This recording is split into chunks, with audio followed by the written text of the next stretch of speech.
اور دل، کان اور آنکھیں۔ کان سے پوچھا جائے گا کیا کیا سنا، آنکھ سے پوچھے گا بتا کیا دیکھا۔ دل سے پوچھا جائے گا تو نے کیا کیا باتیں اپنے اندر بسا لی تھی۔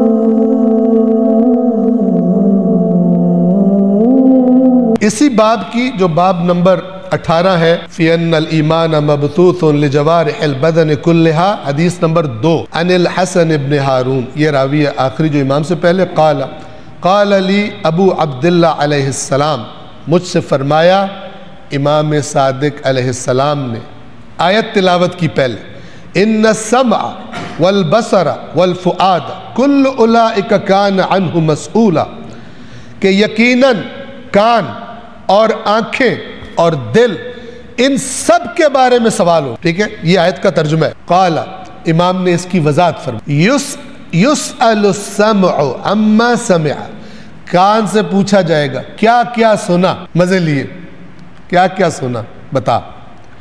والبصر عما نظر الی، آنکھ سے پوچھے گا بتا کیا دیکھا۔ اسی لیے اللہ فرماتا ہے سورہ یاسین، الیوم نختم علی افواہہم، یہ زبان بولنے لگے گی تو ہم سیل کر دیں گے، تو نہیں بولے گی، ہاتھ بولے گا، پیر بولے گا، خود بتائے گا کہ کیا کیا کیا گیا تیرے ساتھ۔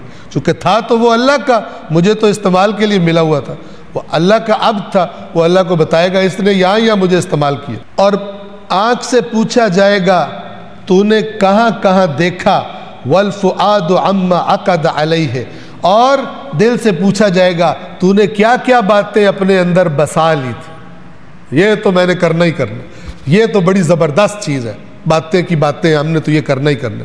تو ان تینوں سے قیامت کے دن پوچھا جائے گا ان کے اپنے اپنے کام کے بارے میں۔